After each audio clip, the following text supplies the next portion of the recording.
Well, Liz is our final speaker for today, and I'm so happy to have you here, Liz. I think we're all happy to have you here. Liz is the best-selling author of Multipliers and Impact Players and has been rated the top 20 management guru in Thinkers. She'll explain what the 5 practices are that differentiate impact players from their contributors. Liz, over to you. Okay, Maureen, thank you so much. And Henry and team, and thank you for inviting me to be here. I hope to share a few ideas to get some thinking going. And I'm going to present for, I guess, about 9 minutes, and we'll have 5 minutes discussion. I'll come back to it again. I guess that is the happy conference formula. I want to start. Yeah, I want to start with a moment in sports. Now, my guess is we've all watched some team sports. I would ask you to pick like your favorite team sport. And if you want just to kind of anchor our conversation, feel free to put that in chat. Like, what is a favorite team sport? For me, basketball is kind of happening right now. I have to admit, I kind of like American football, love watching football all around the world. Okay, everyone's got it. Got football, international football, handball, cycling, volleyball, rowing. My son is watching me and he says, football. Okay, I want you to go to that sport. And you're watching a team and it's a big game and it's a big moment in this game. And I want to just anchor in a moment that we've all experienced and that it's a big game, big moment. And the play has come to a halt for some reason. Maybe it's between plays. Maybe the coaches called the timeout, and the coach has to decide who to put into the game, who to put out on the court, onto the pitch, maybe who to put, I guess we've got rowing here, who to put in the school, like, and there may be a number of strong and capable athletes available, but the coach picks one particular player. And it may not be the strongest or the fastest, but it's the one who understands the moment, who understands the game, who's been watching the game, who understands what needs to be done, and who will go out there and make the play, not to showboat, but to help secure a win for the team. And they're the player who will get the job done, but everyone around them gets their job done as well. Now, in the world of sports, we call them impact players. They have a huge impact on the game, but they also have a huge impact on a team. What I've done is spent some time looking at the impact players of the work world and these people who are really making a difference in what they do differently than everyone else, and how small, seemingly insignificant differences in how we think and how we act can end up having a pretty profound difference in the value we create, the influence we have, and the impact that we have on organizations, or, you know, I guess the world, if you want to think that broadly. Let me just quickly describe the essence of the research, and then we'll get to what we found and the differences between impact players and what I call ordinary contributors. So my team and I went out to 9 different organizations, and we interviewed and surveyed 170 managers from these organizations. And we asked them to identify 2 people that they had led or managed, either in their current job or in a previous role, both of whom were smart, capable, and hardworking. One of whom was doing well, and one of whom was making an extraordinary impact in delivering incredible value. And we called the first contributors and the second impact players. Here's what we found. I mean, the first thing that was interesting was how leaders spoke about these impact players. They talked about them with respect, almost like with a reverence, and they talked about the value they contributed was in aggregate 3.5 times greater, not than just sort of average people or low performers, people who were doing a fine job. I was also really struck about how these managers talked about the person they identified as like a typical contributor because they were rock solid contributors. The managers described them as people who did their job well, often doing their job brilliantly. They followed direction, they took ownership, they were focused. They focused on the goal, and they carried their weight on teams. And I looked at this collective profile and I was so struck, like, isn't this the ideal team player? Isn't this the kind of person you would want to hire? Well, it turned out that the ordinary contributors were absolutely stellar in ordinary times. But in times of uncertainty, in times of a little bit of chaos, they tended to fall short, and their way of working and their way of thinking fell short as well. And there were 5 situations in particular that the impact players handled differently than ordinary and rock solid contributors. The first was messy problems. It doesn't belong to this group or that group. It's not his job, not my job. It's just sort of like complex and interdisciplinary, unclear roles where it's not entirely clear who's leading this initiative or project or meeting, like we're collaborating, but we're unclear who's in charge. Unforeseen obstacles where something unprecedented that we couldn't have planned for, it's not even reasonable to put it in a contingency plan, drops in uninvited and unannounced. When the targets are moving, when the environment's changing, the situation's changing, the goal is moving while we're shooting at the goal. And then lastly, unrelenting demands where there's, where the workload's increasing faster than the resources are increasing, and I know some of us just feel this right now, and there's just more work than we can humanly get done in a given workday. These were the 5 situations. And, what's common across these is that they're fraught with ambiguity, uncertainty. When things feel a little out of control, these are the situations where the impact players tend to take control. Now, I'm going to go through the 5 differences that we found between the contributor and the impact player. We're going to do 3 of them first. We're going to take a break. We're going to talk about them.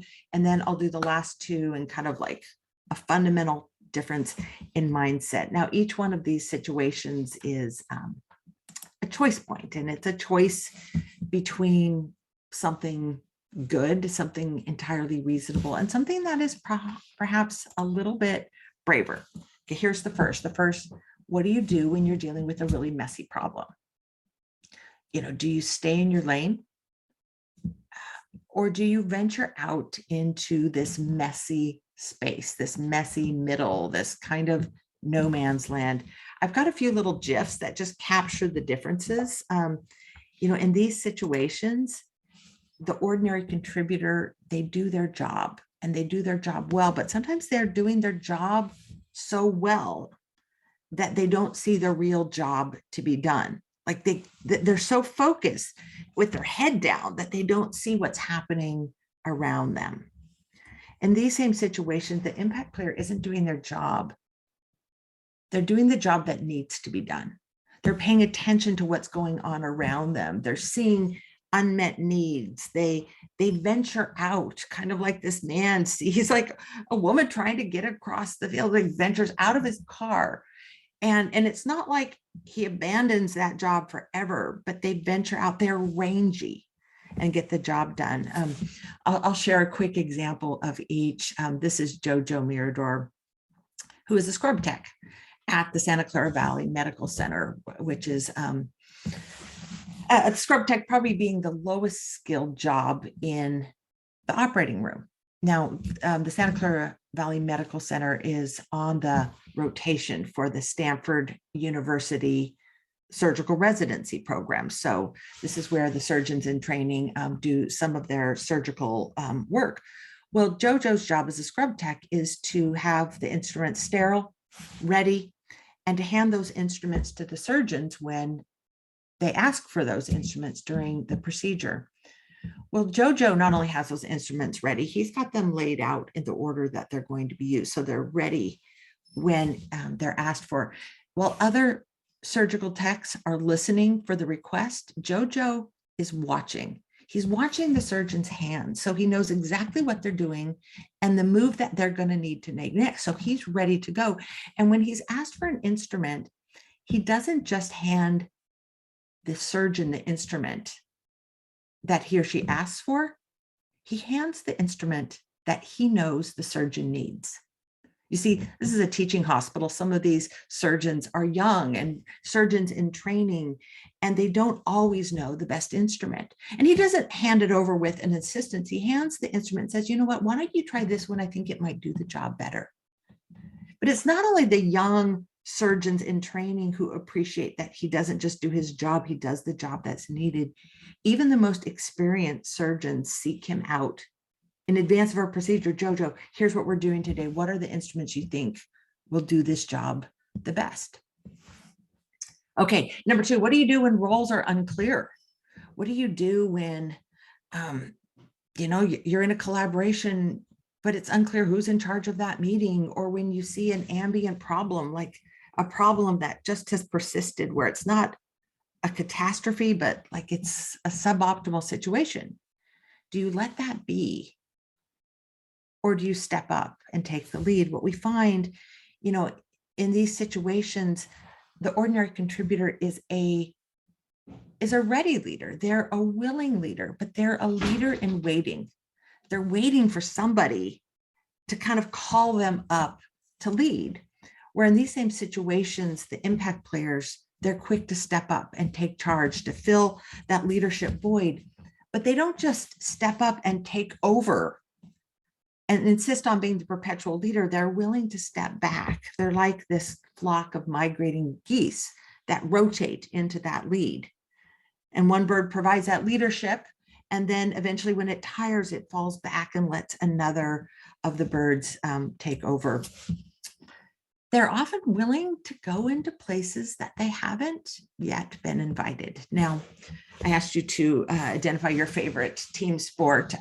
This is Nadia Popovici, and her favorite team sport is very clearly hockey. And here she is at one of the games of the Seattle Kraken, this ice hockey team. And the Kraken is some, I guess, sea monster that you can see that from her hat. She's 22 years old. She's a big fan of the team. She goes to the game with her parents. She is an aspiring physician. She wants to go to medical school. Well, in preparation of going to medical school, she had been working as a volunteer to a nurse, so an unpaid nurse's assistant. She was at one of these games, and it was the Seattle Kraken against the Vancouver Canucks. She is sitting behind the player box of the opposing team when she notices this man in that blue jacket, Brian Hamilton, who is the assistant equipment manager for the opposing team, a man she has no relationship to, no obligation to. It's the opposing team. Well, she's sitting behind the box, and she notices on the back of his neck is a mole that looks troublesome to her. See, working as an assistant to a nurse, she learned some of the signs of potentially cancerous moles. She doesn't like the mole. Now, what would you do in this situation? What should she do?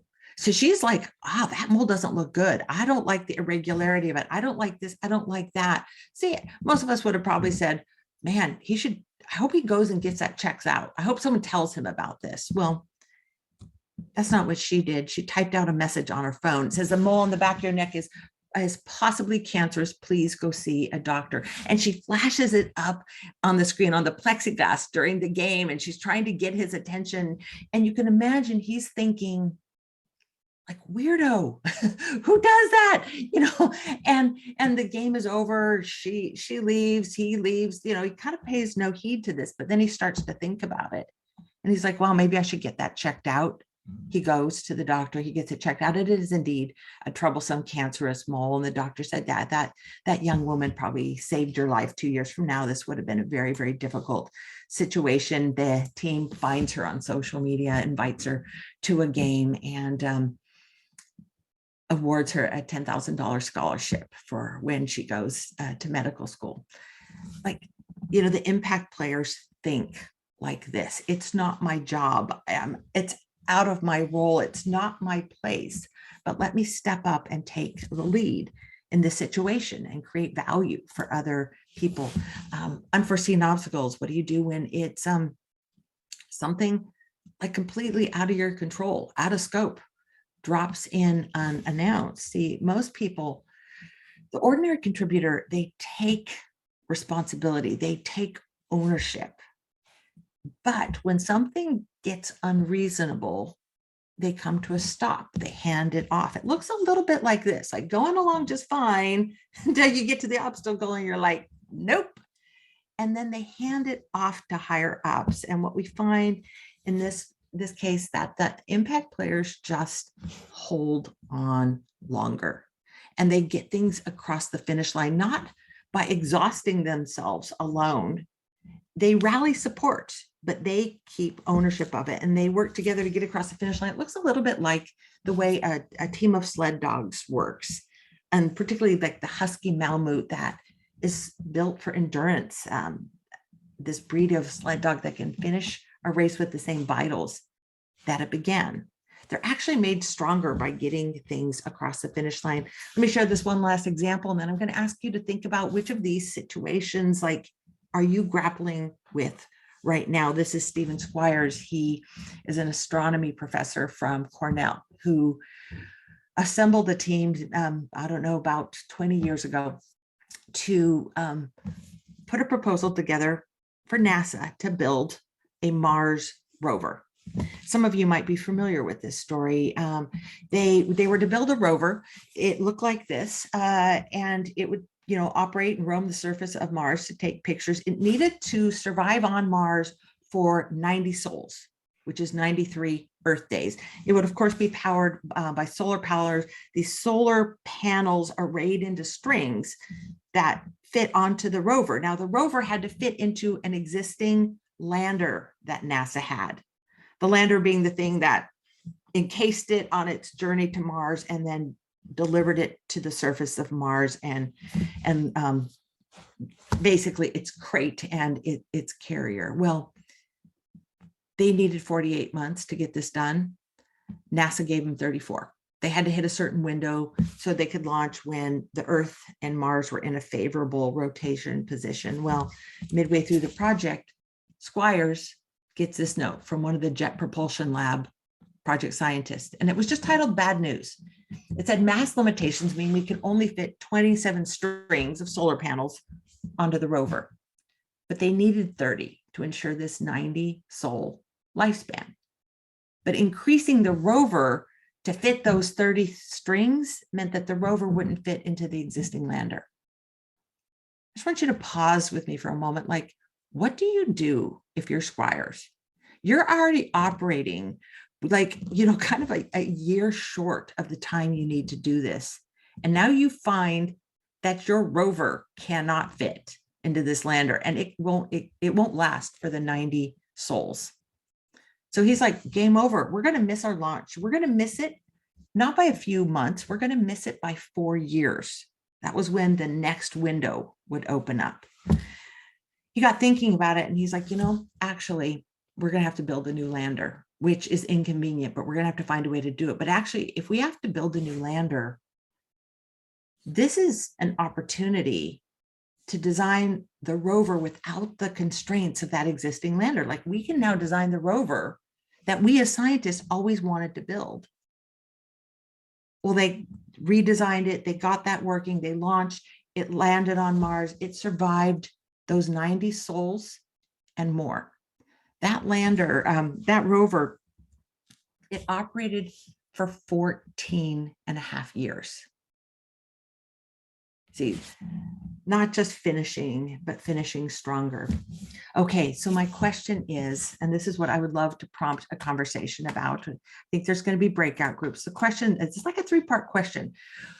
Here are the first 3 practices out of the 5. Messy problems, unclear roles, and unforeseen obstacles, and the difference between how contributors and impact players handle them. The question is, which of these challenges are you dealing with now? And in that challenge, how would someone with a contributor mindset approach it? And how would someone with an impact player mindset approach it? Or maybe put more simply, given this challenge that you're dealing with, how would an impact player approach it? So Liz, are they downsized to impact players, and do you want everyone to be an impact player? Well, I do. And I don't know, like, let me make a statement I'm not sure I entirely believe. And that is that I think you can have an entire team of impact players. Yep. Here's why. Is because, in my interviewing, I hear managers talk about 170 of these impact players, and then we do kind of a deep dive on about 50. And there's a good 30 of them I've written about, I know well, I've had multiple conversations with, and these aren't these kind of like, they're not like celebrity superstars where you're like, you can only have so many of these players on a team. Like they're prima donnas, they take up a lot of space, they take up all the salary, for the franchise. And so now you can't afford other players because you're playing these people, huge contracts. This is not it at all. Like I couldn't find a single one of these 170 that was self-centered. Couldn't find a single one that was sort of a bully. I kind of assumed that a lot of them would be maybe brilliant and talented, but maybe a bit of a prima donna. And it just wasn't the case. These were people that were admired by their peers. They were team players, not superstars. And I actually think theoretically it's possible, maybe not to have everyone that's in a really visible, high influence, high power, high impact role, but everyone working with impact and not just doing their jobs. I think it's theoretically possible. So I say that with a caveat that, maybe there might be roles for people just doing a steady Eddie job at something. And part of the reason I say it is because it creates such a rewarding and fulfilling work experience that I think it's a worthwhile goal. Now, Henry, if we have more questions, we'll pause here. I can kind of round out the last two of these characteristics, open it up for another discussion. Go on, round out the last two, and we'll just one quick question from Kim, which was, is it an innate skill or can you learn it? So it is, I so wish I could say, yes, it's totally learnable. I'm a natural optimist and I have spent my whole career in learning and development. And I want to believe that all of these characteristics and mindsets are learnable, but it is not true. There are some of them, I wouldn't say they're innate, but they definitely are harder to learn and harder to coach. In the book, there's a chart, I think it's on page 239 or something, but we did a secondary piece of research where we took all of the mindsets and practices of the impact players and then asked a group of global sort of elite coaches, like, in your experience, how coachable are these mindsets and behaviors? And the ones that come out as least coachable, I'm going to refer to my list because I think I can remember about half of it, but not all of it. Okay, here we go. Here's what shows up as most. Well, let's just go right to least coachable, the mindsets, internal locus of control. Like the sense of, I am not a victim in the situation, like I can take charge of it. I think we could probably all think of a friend that we've tried to coach to like, no, you know what, you can affect this situation and you see them really struggle with that. This is one that's harder to coach. This sort of opportunity mindset is like, I can turn a threatening situation into an opportunity to add value. I so desperately want that to be easily coached, but I actually think that's difficult for people to change.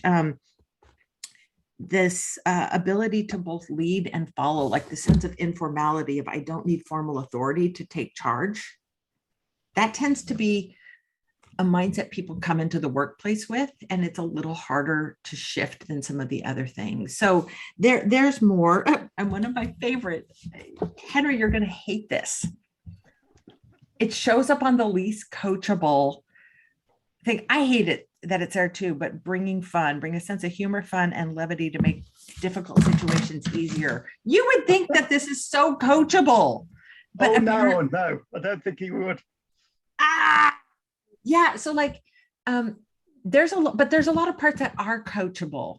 And I think my message to companies and teams that want to like increase their number of like impact players or create an environment where people can have a lot of impact is hire for the less coachable and then spend all of your coaching energy, your training and development energy on the ones that are easily learned and easily coached. Go ahead with the next two, Liz. Okay, yeah, sure. Let me go to that. The fourth is how we deal with things in flux and when the targets are moving and the environment is changing. Like when things are changing, like do you kind of like hold on to what you know works or do you let go? and kind of make an adjustment. And what we find is that the ordinary contributor, they're dutiful, and it's a theme throughout this, and they tend to stick to what they know or what, like, the goal they've been given. And it looks a little bit like this. It's seen in their mind as heroic and stoic, like, I'm going to stick with it. And in those same situations, the impact players are adapting. And, you know, the mascot I would give to this part of the mindset is like a chameleon. It's adapting and adjusting and like changing our colors to fit the environment. I want to share with you my very favorite example of an impact player, and this is Sean Vanderhoven, who works on my team.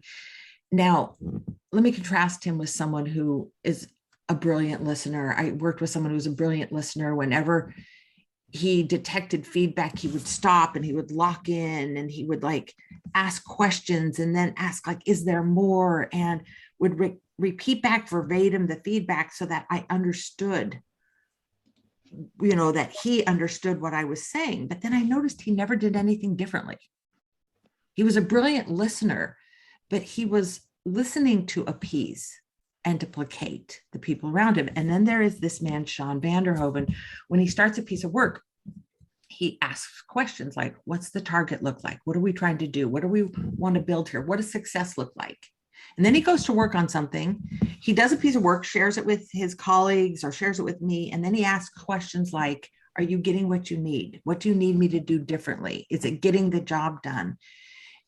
On the rare occasion when Sean's work is off the mark, it is so easy to tell it to him straight and not kind of put caveats and feel good things to appease his ego.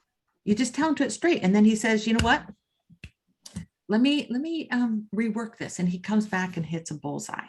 See, he's listening to adjust rather than listening to appease. This is kind of the way of the impact player. Like, they don't just take feedback well, they're constantly seeking it. What do I need to do differently to be staying on mark? And lastly, unrelenting demands. You know, what do you do when the workload just feels heavy? You know, do we look to others for relief, or do we end up providing that kind of relief ourselves? The ordinary contributor, like, they work hard, they carry their weight, but when things get really tough, they end up adding to the burden of already overtaxed managers. It's like they're making something hard just feel a little bit harder. Like, sometimes they're high maintenance, sometimes they're just difficult to work with. The impact players consistently made work lighter for other people. And, you know, they took a hard job and made it just feel easier. And, you know, sometimes they lend a hand, but more often it's that they're low maintenance, they're easy to work with. You know, an ounce of leadership goes a really long way. And they're often people who bring a sense of levity and fun, which is like, I can't lighten your load, but I can make the load feel lighter to carry because I'm not taking myself too seriously. And they help other people bear their burdens with ease. Let me share one story and then we'll open this up. A dear colleague of mine, we've never worked together, but she's just a wonderful colleague. She is the director of like technical writing at Salesforce, the big global software firm. And, you know, has a big job there. And, you know, she's also a parent of 3 teenagers, and one of her children, their son was struggling with some pretty difficult mental health issues. And those issues had spiked and gotten to a point where things were really, really bad for him. Now, she and her husband decided to both take a leave of absence, so that her husband was already home with him, but they both wanted to be at home as he went through a very, very difficult time. As she was leaving her job, going on leave of absence, she put a blog out into the company intranet, and it just described the challenges her family was dealing with and the challenges her son was dealing with and what it felt like for her as a parent and why she was leaving her job for a time to go take care of him. Well, that blog was shared and I think read by about 15,000 people inside the company. And as she left, one of her colleagues, a woman named Lynn, said, you know what, let's make cranes for Sue. And she said, there's this tradition, a Japanese tradition called Senbazuru, and it's 1,000 cranes. And a crane represents healing for someone who is suffering. So Lynn started making cranes, and then she invited some people in the department to join her at lunch to make cranes. And then word got out, word spread, and soon people literally all over the world at Salesforce were making cranes, taking lunch breaks, folding cranes, putting them in intercompany mail, mailing them back to Lynn. Then there were stringing parties as they strung these cranes into strings and hung them from poles. And when Sue returned back to work, her colleagues invited her to the conference room. And in this conference room were all of these cranes strung on poles. There weren't 1,000 of them. There were 3,144 of these cranes. And it was a way of just saying, like, you know what, we can't solve your problem. We can't help your son directly, but we can understand that you are hurting and your son is hurting, and we can just be there to support you. We can make this burden you're carrying just feel a little bit lighter. I think a lot of people are struggling right now, and we can either take the hard work and make it harder, or we can just choose to make work light for people around us and to create that experience for ourselves. You know, here's what we find they do differently. You know, if there's a fundamental difference, it looks like this.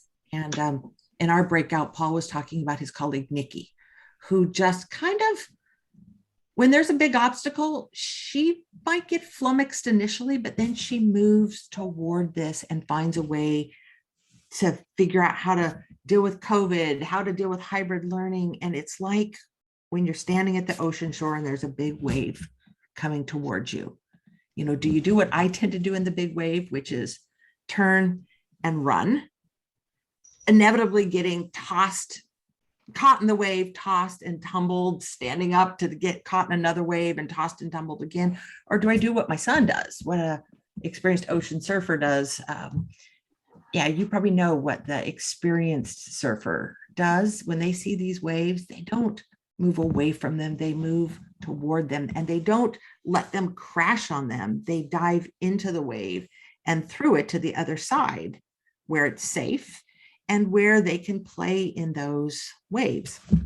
You know, it's, if I had to boil the difference down, it's that the ordinary contributor mindset is one where we're seeing the world through a lens of threat. There's a bee. Well, where there's a bee, there may be a swarm, let's run, versus the impact player who says, I see a bee, maybe there are more. I wonder if we could actually attract more, and I'm going to go and build hives and make honey out of this situation.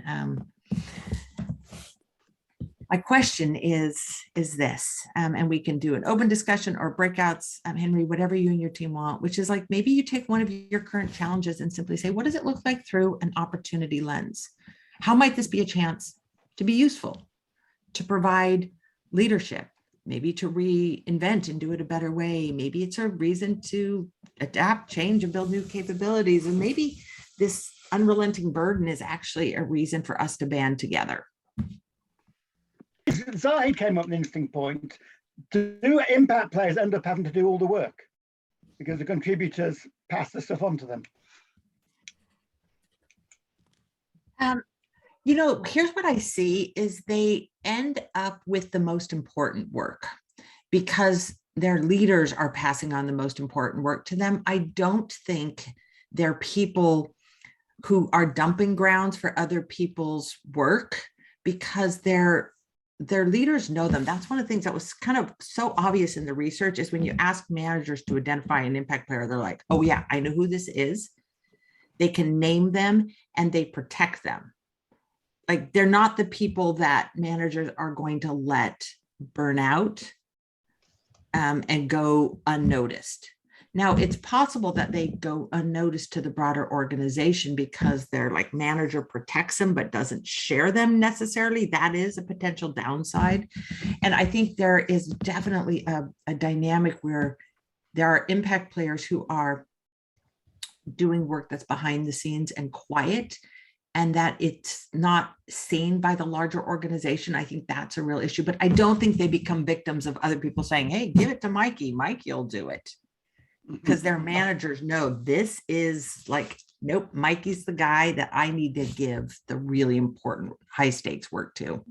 I think just one thing about that is that, you know, what we found is that if you're not careful, the impact players can rob the contributors from learning, or learning from their mistakes. Actually, so, and also, just like you, all our impact players have been incredibly humble. So they will never, you know, it's actually a key quality as far as I can see.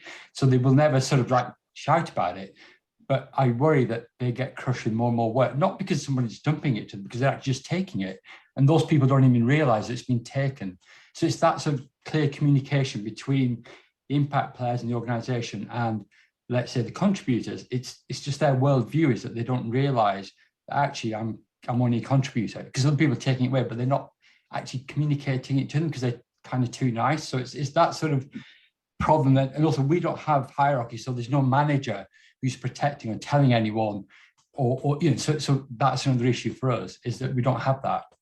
I think that's a very real issue, is when that is done sort of invisibly. And, you know, the impact players, I just always go back to what does the data say, what's the evidence? And of the impact players we've studied, there was a range of workism amongst that group. There were people who had, like, their work was sort of their life. They poured themselves into their work. They worked a lot. They loved it. None of them were like, oh, I hate my job, you know, but work was consuming.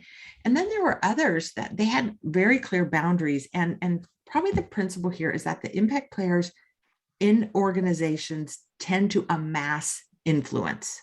They add value, they create impact, they have a lot of influence, and people spend their influence in different ways. Some of them use that influence and rise in organizations. They end up with huge jobs and like heavy workloads. Others use their influence to pick and choose what they want to work on.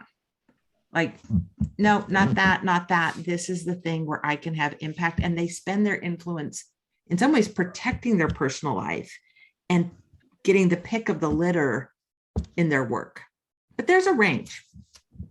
Okay, if you're leaving, please do fill out the feedback form. It's in there. One last question from Caroline. One last question. Okay, sorry, this is just a quick one. I've just become a CEO, and I think I'm just wondering about how do impact players deal with other impact players, and how do you manage impact players and contributors so that everybody's getting what they need? And is there a built-in sort of issue between impact players and other impact players within a traditional sort of managerial system? Say a little bit more, because I'm having a hard time understanding like the problem we're trying to solve. Well, the problem, it's not a problem so much, it's that I'm trying to do the best I can for my team, and I can see the impact players in my team, and I can see the contributors in my team, and I want to make sure that I'm supporting each of them, you know, in the best way without, I see. Everyone, if everyone is a contributor or an impact player, how do these positions interact with the other type of person inside a managerial setting? You know what I mean? Does a contributor who's managing an impact player ever be a bit jealous or difficult, or do impact players get a bit protective of themselves versus other impact players? You know, those kinds of questions. What I mostly find is that other team members have a positive association with the impact players. In general, there tends to be, like if I were in your shoes as the CEO of this organization, I think rather than thinking about how to put them in separate corrals, I would think about how do you create crossover and how do you create contagion between the impact players. So I wouldn't separate them. I would try to infect those with the contributor mindset with those with an impact player mindset. There's a chapter in the book on how do you build a team of impact players, and there's a little section there on how do you spread those positive behaviors. And I'm not saying like go get the book and read that, but like the theme I would keep is just contagion. If I were you, how do I make the impact player mindset contagious, but see if I can contain the contributor mindset. Right. Okay. And I think that can be done, but it's like, it's containment and contagion. Okay, thank you. Okay, folks, I think we're at an end there. If you want a copy of Liz's book, Impact Players, make sure you complete the feedback form, because otherwise we won't know your address. So make sure you complete that. Liz, that was fabulous. We all love the gifts, but I especially loved the stories that you actually gave a specific example of, and very moving stories, a specific example of each of the five impact player things. So brilliant, as always, Liz. Thank you. It's a delight to be here. It's a happy group. I wore my most colorful flowery shirt for Henry. Excellent. And your people, and I'm just loving all of the color. I think in many ways my work is all about how to create workplaces where people want to go, where people contribute at their fullest, and they actually say this experience of working feels exhilarating, not exhausting. So I thank you for the work that you're doing to just make work life more colorful and more meaningful. So yeah. Absolutely. Thank you so much, to Liz. you with all your beautiful color. Thank you. Can we unmute and give Liz a clap, a round of applause? Yes, unmute and give Liz a clap. Absolutely. Thank you.